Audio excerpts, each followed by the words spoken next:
जो भी कोई पॉजिटिव केस आता है उसके जो सिम्टोमेटिक कॉन्टैक्ट्स हैं उनकी टेस्टिंग की जाती है। जो एसिम्टोमेटिक होते हैं उनकी हम 5वें से 10वें दिन के बीच करते हैं। जो भी हेल्थ केयर वर्कर्स हैं जो सिम्टोमेटिक हो जाते हैं, जो कि अस्पतालों में कार्य कर रहे हैं, उनकी टेस्टिंग की जाती है। जो भी फ्रंट लाइन में लगे हुए हैं, कंटेनमेंट के एक्सरसाइज में जो लोग लगे हुए हैं, चाहे हमारे एएनएम्स हों, आशा वर्कर हों, जो भी कंटेनमेंट के कार्य में लगे हुए हैं, अगर उनमें लक्षण आता है तो उसमें उनकी भी टेस्टिंग की जाती है।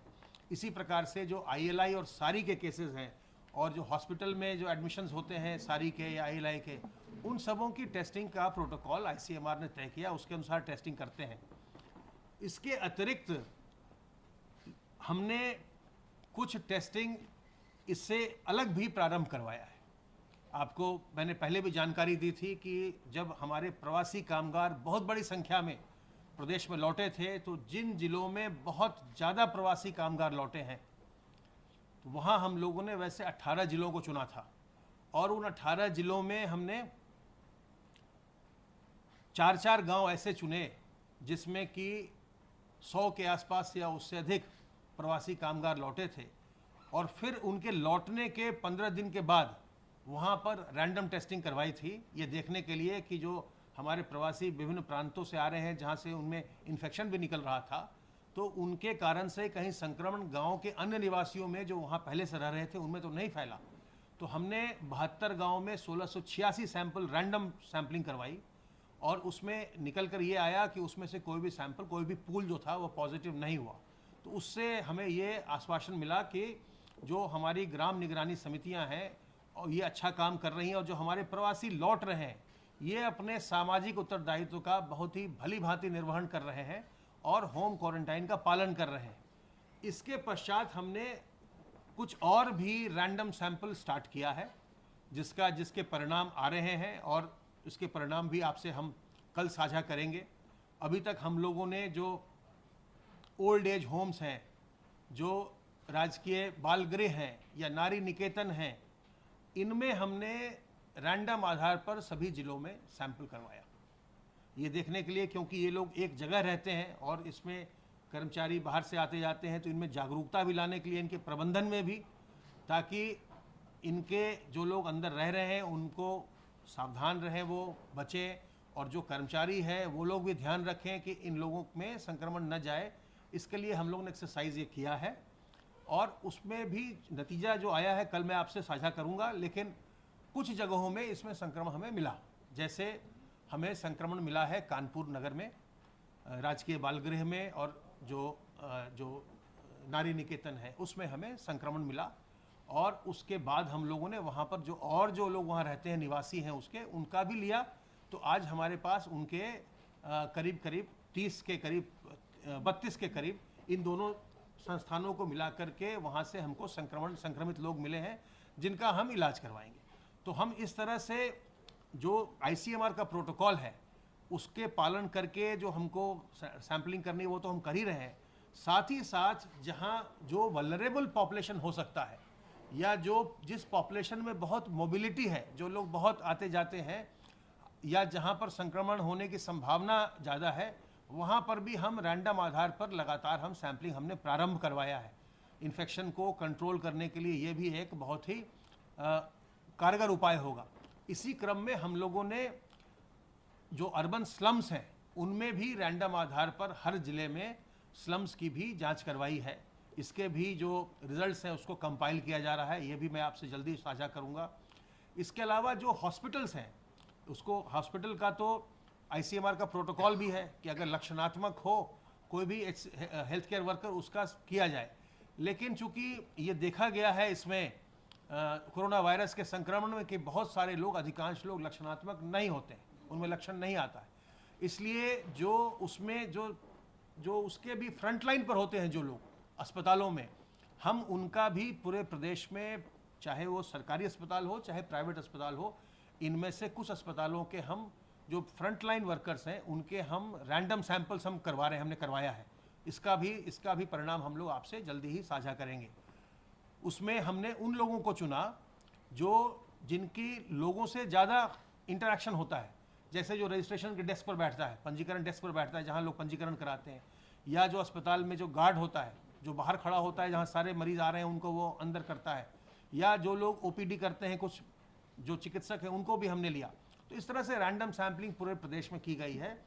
और अब हम अगले चरण में जो ऑटो ड्राइवर्स हैं, ट्रक ड्राइवर्स हैं, जो बहुत यात्रा करते हैं, लोगों से मिलते जुलते हैं, ढाबा वाले हैं जहाँ लोग जाते हैं, उनका भी हम सैंपल करवाएंगे। और इस तरह से और भी जो जैसे जो लोग होम डिलीवरी करते हैं, जो वेंडर्स हैं, फल सब्जी वाले हैं, बेचने विक्रेता हैं, इन लोगों के जो दवाई के दुकान में जो सेल्समैन हैं, जिनसे लोग जा कर के दवाइयाँ खरीदते हैं, बीमार लोग जाते हैं, उन्होंने दवा खरीदी खांसी की, जुकाम की, हो सकता है अगर उसमें कोई संक्रमित हो तो दवा वालों को भी वो संक्रमण दे दे। तो इसलिए ये जो रैंडम सैंपल हम करा रहे हैं चरणबद्ध रूप से, ये एक तो इसका उद्देश्य ये है कि अगर कहीं कोई संक्रमण हुआ है तो तत्काल उसका हम कॉन्टैक्ट ट्रेसिंग करें और हम उसको उसके कंटेनमेंट के एक्सरसाइज को हम तेज़ी से क्रियाशील करें। दूसरा पर्पस हमारा ये है इस एक्सरसाइज को करने का, ये हमारा पर्पस ये है कि हम इसमें अवेयरनेस जनरेट करें, क्योंकि हम हर एक का नहीं कर रहे हैं, हम रैंडम बेसिस पर हम थोड़े थोड़े इंस्टीट्यूशन का कर रहे हैं, लेकिन हमारा उद्देश्य ये है कि ये बताना कि अगर हम फल सब्जी वालों का कर रहे हैं, ये लोग बहुत लोगों के संपर्क में आते हैं, तो इनको सावधान रहना चाहिए, क्योंकि उनसे बहुत लोग खरीदने आ रहे हैं, हो सकता है संक्रमित लोग भी खरीदने आ रहे हैं, तो उनको हमेशा मास्क लगाना चाहिए, अपने हाथ को हमेशा धोते रहना चाहिए। ऐसे ही जो लोग क्लोज स्पेसेस में रह रहे हैं, ओल्ड एज होम में वल्नरेबल हैं, वहाँ पर जो उनका प्रबंधन है वो बिल्कुल सावधान रहे कि इनको हम किसी प्रकार से संक्रमित न होने दें। ऐसे ही जो वेंडर्स हैं, जो होम डिलीवरी करते हैं, वो घर घर जाकर सामान देते हैं, उनमें अगर संक्रमण होगा तो वो घरों में भी संक्रमण पहुँचा सकते हैं।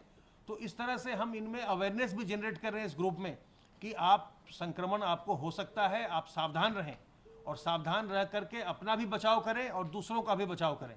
तो इस समय हमारी टेस्टिंग को बढ़ाने की, जो कैपेसिटी को बढ़ाने का एक्सरसाइज, उस पर बहुत ज़्यादा बल है, और साथ ही साथ जो प्रोटोकॉल है आईसीएमआर का, उसके अनुसार टेस्टिंग कराते हुए, और जो वल्नरेबल ग्रुप हैं या जो हाईली मोबाइल ग्रुप्स हैं, उनकी रैंडम टेस्टिंग भी कराते हुए अवेयरनेस जनरेट करने का और संक्रमण को जल्दी से जल्दी डिटेक्ट करने का, आइसोलेट करने का, इस पर हम व्यापक रूप से काम कर रहे हैं।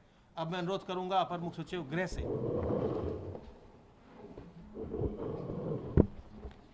माननीय मुख्यमंत्री जी ने आज सुबह 10 बजे कोविड-19 की पूरी लड़ाई के लिए प्रदेश के अभियान के अंतर्गत टीम 11 की बैठक की। आज मुख्यमंत्री जी ने एक नया लक्ष्य दिया है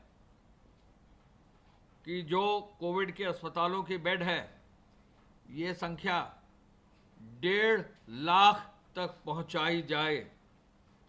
आप सबको विदित है कि अब तक L1 के जो कोविड केयर सेंटर हैं, जो बेसिक सेंटर्स हैं आइसोलेशन के, 403 प्रदेश में तैयार हैं। L2 के जो सेंटर्स हैं 75 तैयार हैं। L3 के जो सेंटर्स हैं यानी मेडिकल कॉलेजेस हैं, वो 25 हैं जहां पर वेंटिलेटर युक्त बेड है। L2 बेड्स में ऑक्सीजन युक्त है, और L1 बेड में भी ऑक्सीजन की व्यवस्था कहीं कहीं दी गई है।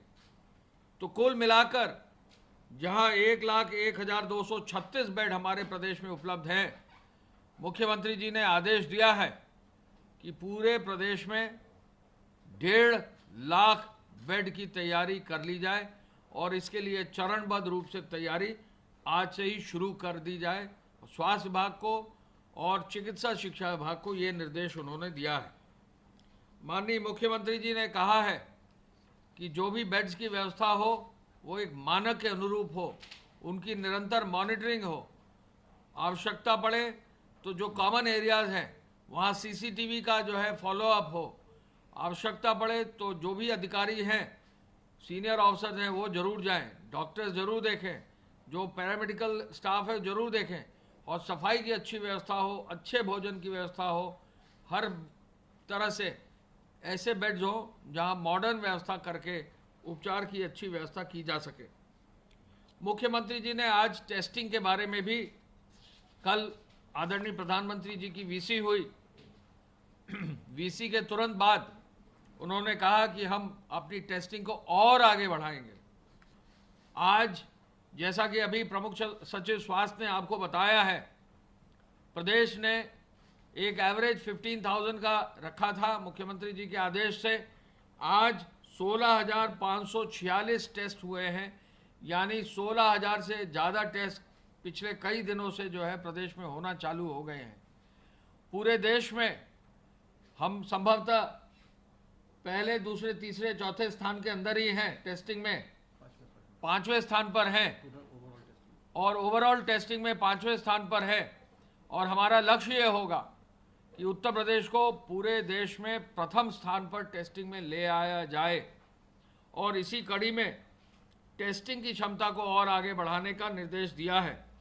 आपको मालूम है कि जब टेस्टिंग की क्षमता शुरू हुई थी प्रदेश में मार्च 2020 में, मात्र 60 टेस्ट प्रतिदिन हुआ करते थे केजीएमसी में।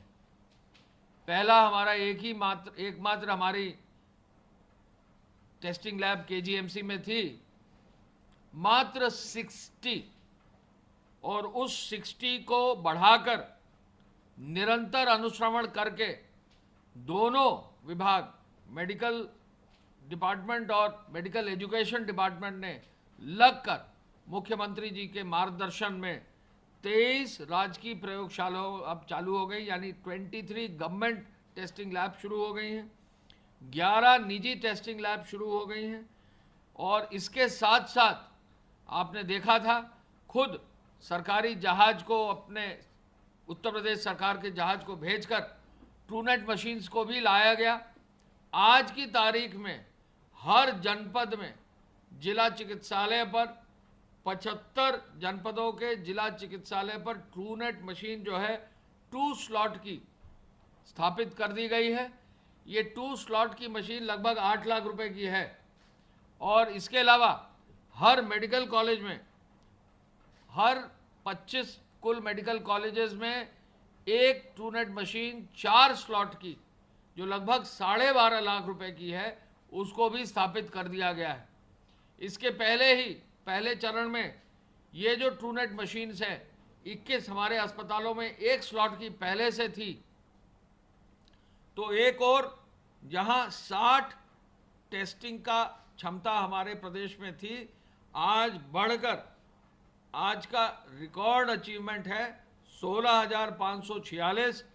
मुख्यमंत्री जी का आदेश था कि इसी सप्ताह के अंत तक इसको 20,000 करके कोशिश हो कि अगले कुछ दिनों में ही माह के अंत तक 25,000 टेस्ट प्रतिदिन कराए जाएं। आज जैसा कि प्रमुख सचिव स्वास्थ्य ने बताया है, आज तक 5,15,280 टेस्ट प्रदेश में हुए हैं। ऐसे में हमारा प्रदेश आबादी की दृष्टि से सबसे बड़ा है, तो हमारे यहाँ टेस्टिंग भी काफ़ी संख्या में हो, इस ओर विशेष प्रयास करके जो कोविड फंड है, जो मुख्यमंत्री जी ने कोविड केयर फंड शुरू किया था, उस फंड से ही इन टेस्टिंग मशीन्स का भुगतान करके इनको खरीदा जा रहा है और इनको लगाया भी जा रहा है। मुख्यमंत्री जी का ये भी आदेश है कि जो भी टेस्टिंग हो वो हमारे एक प्रोटोकॉल का, जो आईसीएमआर का प्रोटोकॉल है, उसके अंतर्गत स्थापित किया जाए। ये टेस्टिंग 3 कारणों से आवश्यक होती है। ये टेस्टिंग इसलिए आवश्यक होती है कि कोविड पेशेंट्स की पहचान हो। ये टेस्टिंग इसलिए भी आवश्यक होती है कि जब किसी व्यक्ति का अगर कोई मेजर ऑपरेटिव सर्जरी या अन्य कार्य होना है, तो आज के प्रोटोकॉल के हिसाब से पहले ये टेस्ट होता है कि कोरोना पॉजिटिव तो नहीं है। तो जो सामान्य इमरजेंसी की सेवाएं हैं या कहीं भी ऑपरेशंस करना है, जहां इन्वेसिव जो है कोई एक्टिविटी करनी है, तो वहां पर भी इन टेस्टिंग मशीन्स का इस्तेमाल किया जाता है, जिससे होल्डिंग एरिया में व्यक्ति को लाकर तुरंत उसको टेस्ट करके उसको जो भी चिकित्सकीय सहायता है वो दी जा सके। ये टेस्टिंग इसलिए भी की जाती है कि जहाँ भी हमारे श्रमिक या कामगार आए हैं, या जैसा कि अभी हमारे प्रमुख सचिव ने बताया, जहाँ भी फील्ड में अगर कहीं व्यापक सर्वे करने की आवश्यकता है कि कहीं कोई इन्फेक्शन का प्रभाव तो नहीं है, तो ये कार्य भी जो है इनके माध्यम से रैंडम पूल टेस्टिंग के माध्यम से किया जाता है। ये भी हम बताना चाहेंगे, कहीं कहीं ये बिंदु आया है, मीडिया में भी ये बिंदु आया है पूल टेस्टिंग के बारे में। तो प्रदेश हमारा पूल टेस्टिंग का पहला प्रदेश था, और पूल टेस्टिंग में भी ये हम बताना चाहेंगे कि पूरे प्रदेश में एक अनूठा अभियान चिकित्सा विभाग ने शुरू किया था, जिनमें 18 जनपदों में 72 ग्रामों में प्रवासी जो हमारे कामगार और श्रमिक हैं, उनमें 1686 लोगों की पूल टेस्टिंग की गई थी। पूल टेस्टिंग यानी एक ही टेस्ट में 10 लोगों का या 5 लोगों का एक साथ टेस्ट करना। तो पूल टेस्टिंग भी हमारे प्रदेश में व्यापक रूप से ये पद्धति अपनाई गई है, और चूंकि मीडिया में ये बिंदु आया था, ये बताना बहुत आवश्यक है कि प्रदेश में पूल टेस्टिंग निरंतर की जा रही है। जहां ज़्यादा संख्या में लोगों की टेस्टिंग की जानी होती है और जहां चांसेस कम होते हैं, तो वहां संख्या को बढ़ाने के लिए पूल टेस्टिंग एक साथ 10 या 5 लोगों की जाती है। हम ये भी आपको बताना चाहेंगे कि माननीय मुख्यमंत्री जी का आदेश है कि टेस्टिंग की व्यवस्था ऐसी हो कि जल्दी हो, ये ना हो कि टेस्टिंग जो है करा जाए और फिर 2 दिन बाद रिजल्ट आए। स्वास्थ्य विभाग को, मेडिकल कॉलेजेस को उन्होंने आदेश दिया है कि कहीं भी टेस्टिंग के सैंपल्स भेजने पर जितनी जल्दी हो सकता है वो टेस्ट सैंपल्स को जो है उनका रिजल्ट लिया जाए, और उस रिजल्ट के बेसिस पर जो उनको वेबसाइट पर फीडिंग करनी है वो तुरंत कर दी जाए, जिससे कहीं बैकलॉग ना हो, और अगर किसी को कोई अग्रिम चिकित्सकीय व्यवस्था करनी है वो आगे किया जा सके। हम ये भी आपको बताना चाहेंगे कि इस पूरी टेस्टिंग की कार्य में ये ऐसा कार्य होगा जिसमें नए लगभग 8 ऐसे स्थान हैं जहां लॉन्ग टर्म में मेडिकल कॉलेजेस में या गवर्नमेंट हॉस्पिटल्स में बड़े नए टेस्टिंग लैब बनाए जा रहे हैं। बीआरडी मेडिकल कॉलेज में एलएनटी द्वारा सीएसआर के अंतर्गत नया लैब स्थापित किया जा रहा है।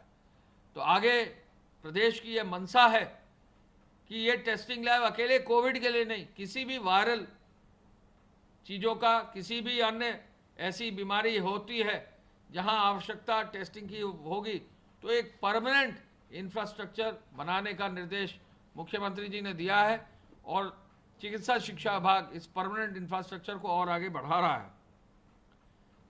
प्रदेश में मास्क लगाना, सोशल डिस्टेंसिंग का पालन करना, इस पर विशेष ध्यान अब दिया जाएगा।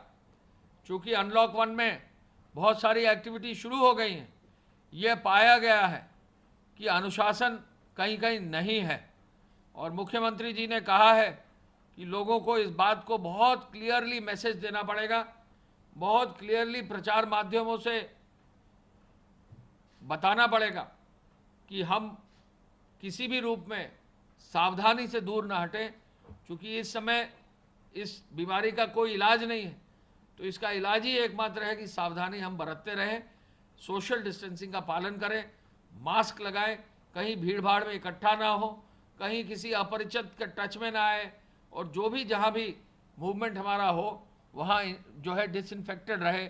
हर व्यक्ति अपने कार्यालय में, अपनी दुकान में, अपने जो मकान में, अपने कहीं भी मार्केट में जाता है तो पूरी व्यवस्था और सुरक्षा में जाए।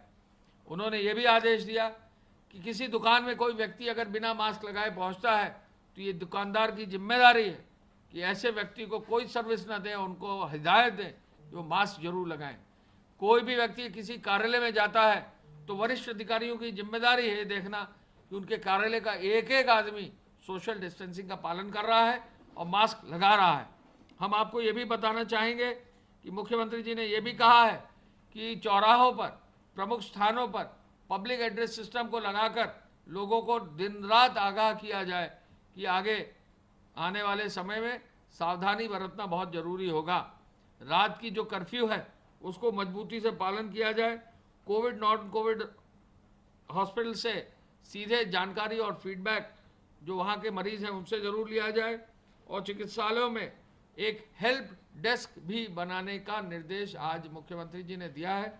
और स्वास्थ्य विभाग ने और स्वास्थ्य के साथ साथ मेडिकल एजुकेशन डिपार्टमेंट ने भी ये आदेश आज जारी कर रहे हैं कि हर हॉस्पिटल के बाहर हर हॉस्पिटल में उचित स्थान पर कोविड हेल्प डेस्क बनाकर मरीजों को सीमलेस ट्रीटमेंट देने की व्यवस्था की जाए। जिलाधिकारियों को ये निर्देश भी आज गया है, जैसा अभी बताया गया, कि जो चिल्ड्रंस होम है, जो बाल संरक्षण गृह है, जो महिला संरक्षण गृह है, जो वरिष्ठ लोगों के लिए संरक्षण गृह है, जो ओल्ड एज होम है, उनका व्यापक रूप से चेकिंग कराई जाए कि वहाँ किसी भी रूप में जो है इन्फेक्शन ना हो। ये बहुत ज़रूरी है, क्योंकि ऐसे व्यक्ति जो सेंसिटिव जोन में हैं उनको जिलाधिकारी को स्वयं देखना चाहिए और जिलाधिकारियों को निर्देश दिए गए हैं। माननीय मुख्यमंत्री जी ने कम्युनिटी सर्वेलेंस के लिए भी विशेष रूप से आदेश दिया है। ग्रामीण और शहरी क्षेत्रों में 70,000 निगरानी समितियों को और मजबूत करने के लिए कहा है।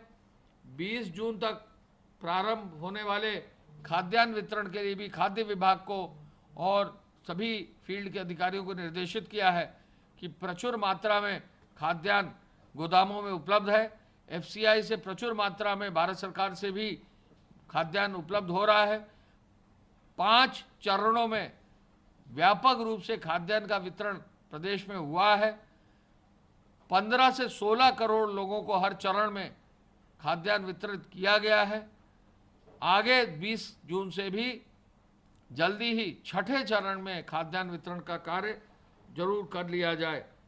पशु चिकित्सा अधिकारियों को गौ आश्रय स्थलों पर विशेष ध्यान देने का निर्देश दिया है और ये भी निर्देश दिया है कि किसी भी पशु आश्रय स्थल पर यदि अनावश्यक रूप से जानवरों की कहीं मृत्यु होती है, बीमारी होती है या मिसमैनेजमेंट होता है तो संबंधित जिले के पशु चिकित्सा अधिकारी व्यक्तिगत रूप से उसके लिए जिम्मेदार होंगे। मैं इस अवसर पर यह भी बताना चाहूँगा कि जो पूरे प्रदेश में व्यवस्था अभी लागू की जा रही है तो इसमें वॉलंटियर्स को भी जोड़ने का काम किया जा रहा है। स्वास्थ्य विभाग सर्वेलेंस के लिए गैर सरकारी संगठन, स्काउट, एनसीसी, एनएसएस, स्वैच्छिक संगठन को जोड़ रहा है। कोई भी एनजीओ, कोई भी संगठन के लोग, इंडिविजुअल वॉलंटियर्स अगर जुड़ना चाहते हैं तो अपने जिलाधिकारी कार्यालय से जरूर अपना नाम जरूर भेजें। अब तक जो पंजीकरण वेबसाइट के माध्यम से हुआ है, 3,720 वॉलंटियर्स को वेबसाइट के माध्यम से पंजीकृत कर लिया गया है। वेबसाइट भी जो है सभी लोगों के लिए उपलब्ध है। चिकित्सा विभाग की वेबसाइट पर आप जाकर अपने वॉलंटियर करने का काम कर सकते हैं। मुझे जानकारी है कि कई रिटायर्ड लोग भी वॉलंटियर बनना चाहते हैं, अपने क्षेत्र में बन सकते हैं। कई जो है एक्स आर्मी मैन वॉलंटियर्स बनना चाहते हैं, बन सकते हैं।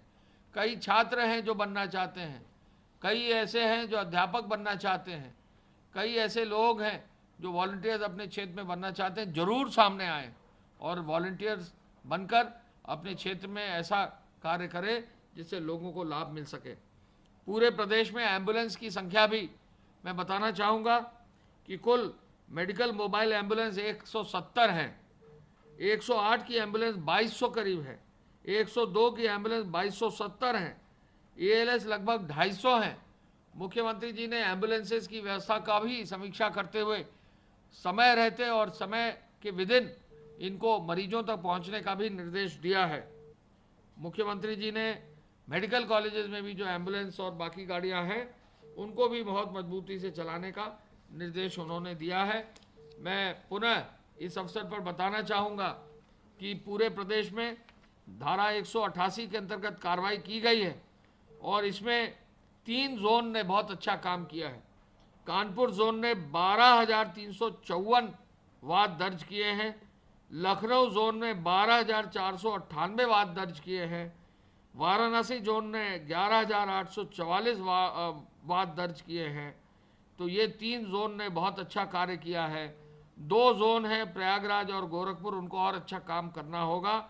और साथ साथ प्रदेश में जो भी जनपद ऐसे हैं जहाँ पर मास्क के बारे में अनुसरण नहीं हो रहा है, जहाँ पर 2 पहिया वाहन की जगह ज़्यादा लोग बैठ रहे हैं, जहाँ गाड़ियों में भी जो है सोशल डिस्टेंसिंग जो निर्धारित है उसके अनुरूप कार्रवाई करके मास्क नहीं पहना जा रहा है, तो ये कार्रवाई करने का निर्देश दिया है।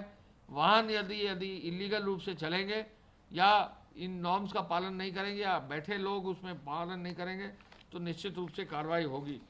मैं पुनः इस अवसर पर पूरे प्रदेश में जो मेडिकल की जो व्यवस्था है उसके संदर्भ में कहना चाहूँगा कि प्रदेश सरकार पूरी जोर शोर से टेस्टिंग की क्षमता को प्रदेश में, पूरे देश में अग्रणी रूप से लाने के लिए कटिबद्ध है। प्रदेश सरकार नंबर ऑफ बेड्स भी बढ़ाने के लिए कटित संकल्प युक्त है और कोशिश पूरी यह है कि कोई भी ऐसा व्यक्ति ना हो जिसके लिए हमारे पास अस्पताल में बेड उपलब्ध ना हो। किसी भी व्यक्ति को जहां भी आवश्यकता होगी बेड्स की सुविधा दी जाएगी। आज की तारीख में 5 से 6 हज़ार एक्टिव पेशेंट्स हैं, जबकि 1 लाख से अधिक बेड उपलब्ध हैं। तो मात्र 5% बेड्स अभी जो है उपयोग में लाए जा रहे हैं, लेकिन आगे आने वाले समय में एहतियात के तौर पर बेड्स और बढ़ाकर प्रदेश को टेस्टिंग को और बढ़ाकर सुरक्षित रखने का एक पूरा अभियान चलाया जा रहा है। धन्यवाद। जय हिंद।